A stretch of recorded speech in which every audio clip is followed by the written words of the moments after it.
Welcome to episode 175 of the G2 on 5G. It's the latest inside scoop on everything 5G. We cover 6 topics in about 20 minutes, and it's brought to you by More Insights and Strategy. I'm Will Townsend, and joining me again this week is fellow analyst Anshul Sag.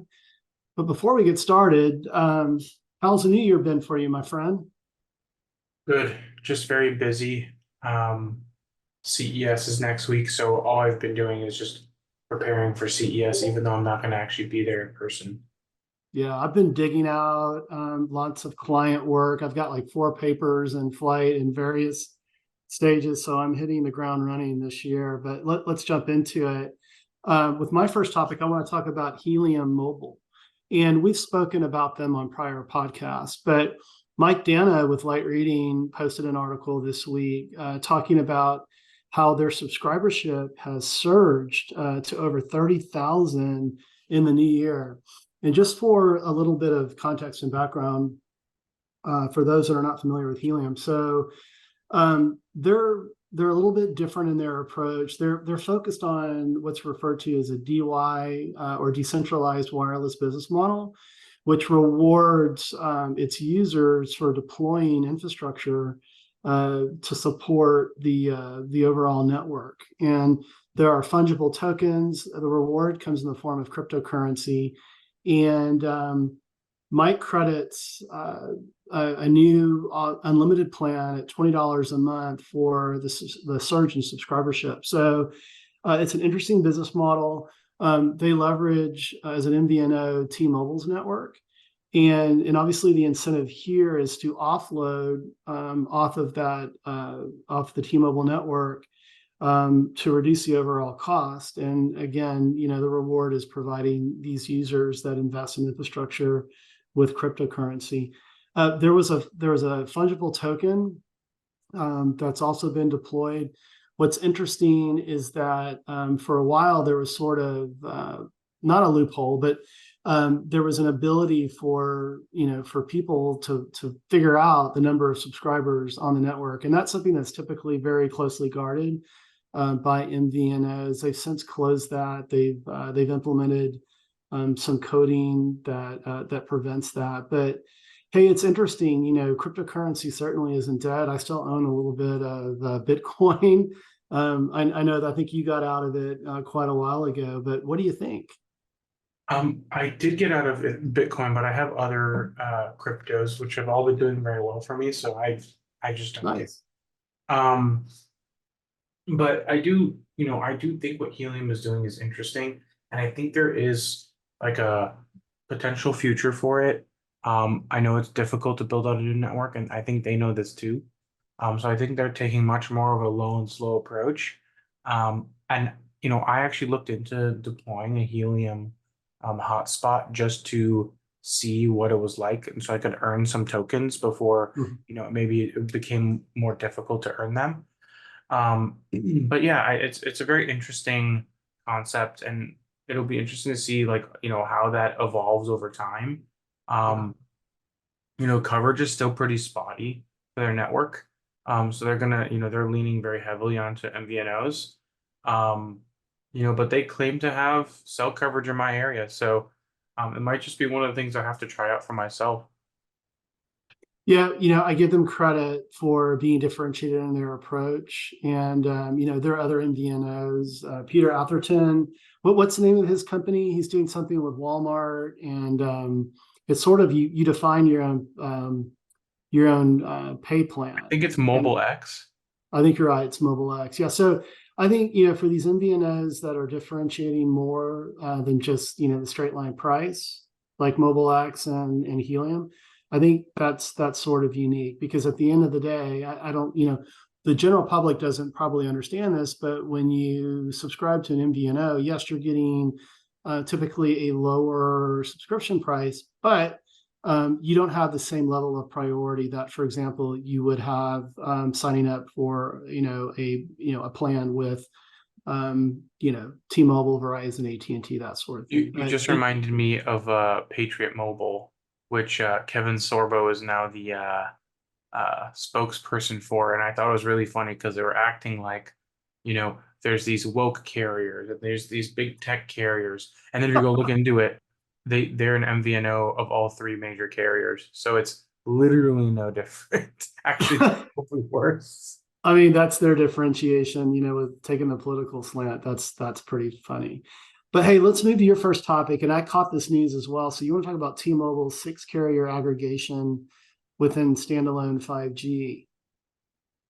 Yeah, so this was I think this happened earlier this week. On the 4th was the announcement, so yesterday. Basically they did this test with Ericsson and Qualcomm, which is kind of like their usual suspects of companies they work with. And they were able to achieve 3.6 gigabits per second um, with 6 carriers on its live 5G network. So this was, they didn't say this was in a lab, but they're saying it was on a live network. It could have been in a lab-like scenario, which is most Yeah. likely. Um, they said that they used um, 2 channels of 2.5 gigahertz, 2 channels of PCS, and 2 channels of AWS for an aggregate of 245 megahertz of aggregated spectrum, um, which is a lot of spectrum. Honestly, that's a lot. Yeah. Um, but if you look at like what's happening in millimeter wave, you would need multiple 100 megahertz channels to achieve that. And even then, it's usually like, quite a bit of spectrum. Uh, and yeah, this is without millimeter wave that they're achieving 3.6 gigabits. Realistically, there's probably near zero places where you're going to be able to get 245 megahertz of spectrum. Yeah. Yeah. But having that bigger block available and having smaller pieces combined, um, you could still easily hit. I've personally already hit 1.5. So I'm curious to see how high it can go. I might go back to my highest performing areas and see how they do. Mhm. But yeah, it's really interesting and it's very compelling. And this is Yeah. this is what people were expecting out of 5G. Yeah. And I think standalone, low latency. They didn't talk about latency, but um, I have a feeling this is also fairly low latency compared to a lot of other things. So Hmm. it's just a continuation of T-Mobile's leadership in 5G. They're not really slowing down. They know that Verizon and AT&T are hot on their heels, and they can't stop, and they clearly won't stop. Yeah. Um, Clearly they're fine-tuning their leadership position. And it's exciting to see, some of these speeds. And to your point, it's really delivering on the true promise of 5G. And again, you and I have been talking about this for probably, since we started the podcast. 5G standalone delivers the true potential of 5G with respect to throughput and latency. So, but with that, let me go to my second topic. And I caught this news. This is really interesting because we've talked about AgTech applications in the past, but Ericsson is helping deploy 5G for AgTech operations and applications across Australia. So they're working with a nonprofit organization called Agribusiness Connect, and it's part of an incubator that's focused on looking for new novel ways to leverage mobile connectivity with respect to agriculture. So, and I've talked about these use cases in the past, but what I like about this partnership between the nonprofit and Ericsson is that they're going to focus on the entire supply chain. So I've talked about use cases with drones and for pesticide applications and for surveying and that sort of thing. But this is really focused on sort of the whole supply chain from processing, packaging, warehousing, and transportation. And this is where 5G really shines, supporting and tracking things in motion. And so I think this is a great opportunity. And by the way, it appears that Ericsson will be providing both support for connectivity across public networks with major mobile network operators in Australia, and then also private networks where it makes sense. So I don't know if you caught the news, but what are your initial thoughts? I didn't catch the news, but I think a lot of companies are going to continue to diversify it like Ericsson. And there's going to just have to be more companies out there that are offering these solutions that understand the agriculture business so that, Ericsson doesn't have to hire experts in every industry to be able to properly apply 5G, which is the way it's supposed to work. But I Yeah. think we're still fairly early, and I think the lack of standalone has maybe scared away a lot of companies from entering the space. Yeah, well, I'm going to talk a little bit more about that with my third topic, with respect to standalone. But let's move to your second topic. I definitely caught this news.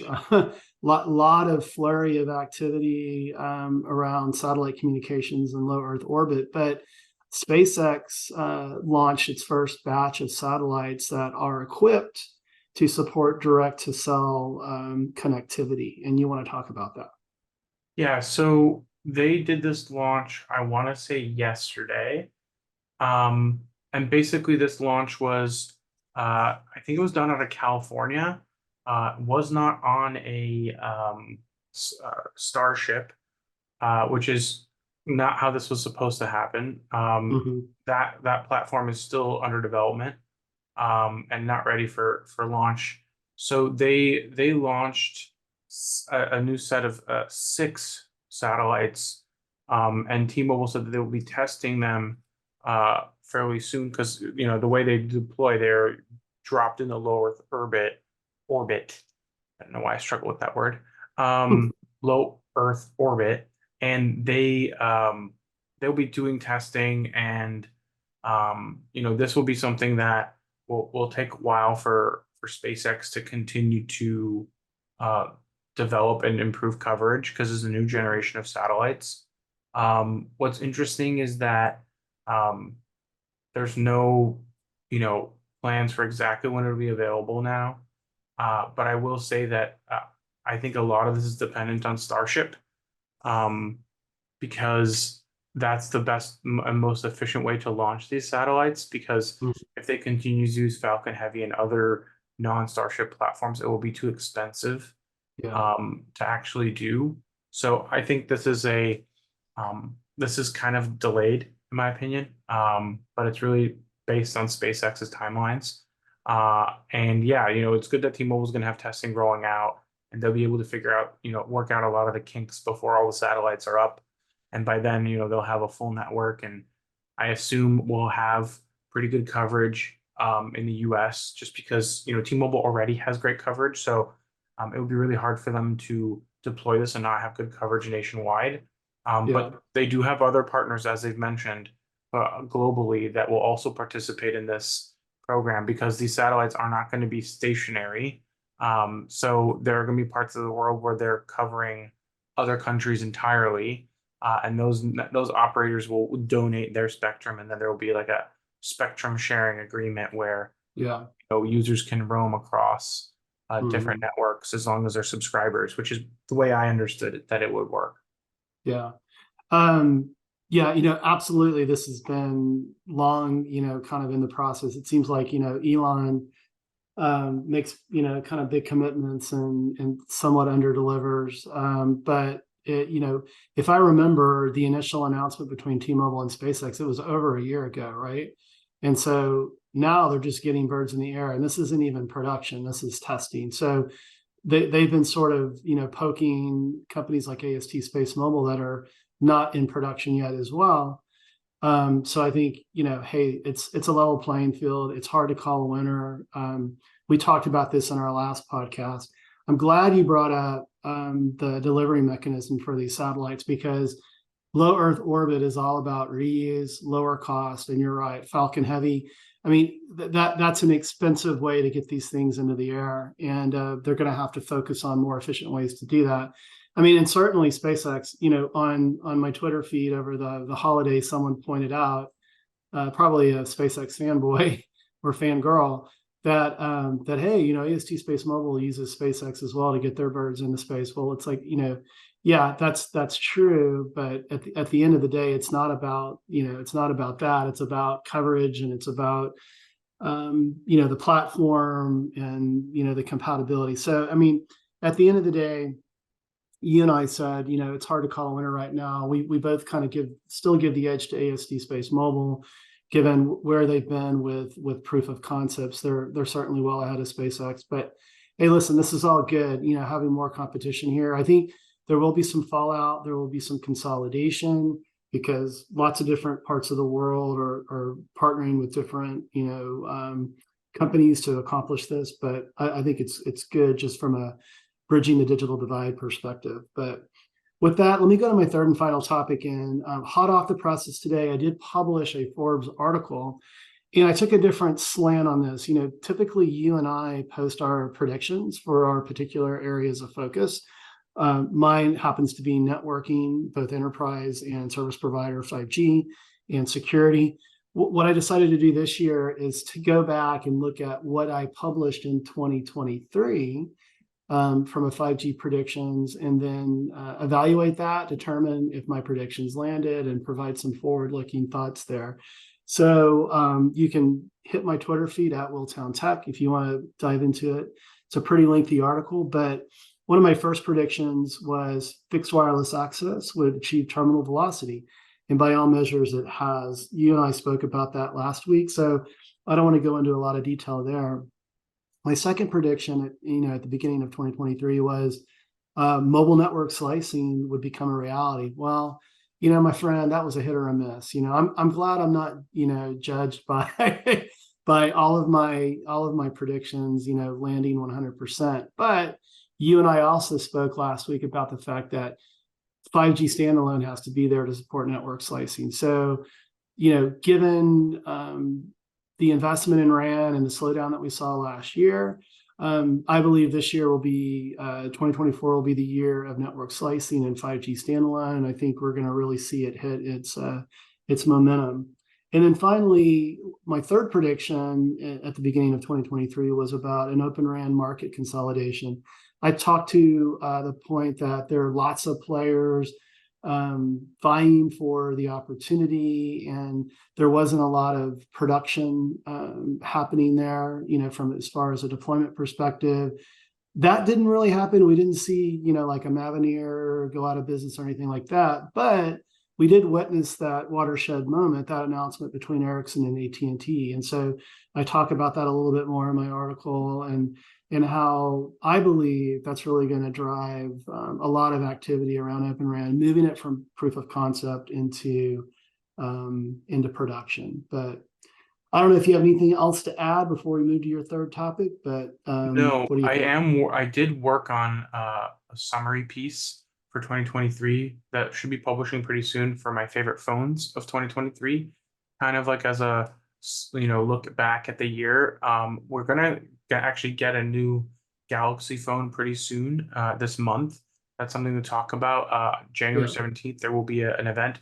But these are my two favorite phones. This is the Samsung S23 Ultra and the iPhone 15 Pro Max. So nice. these were my two favorite phones for the year. They were actually tied together for different reasons. But yeah, I'm working on an article about that. And that'll be publishing pretty soon. I got lots of CES coverage, already published 2 articles on that, not 5G related. Nice. But yeah, it's a busy year. We've got lots of predictions.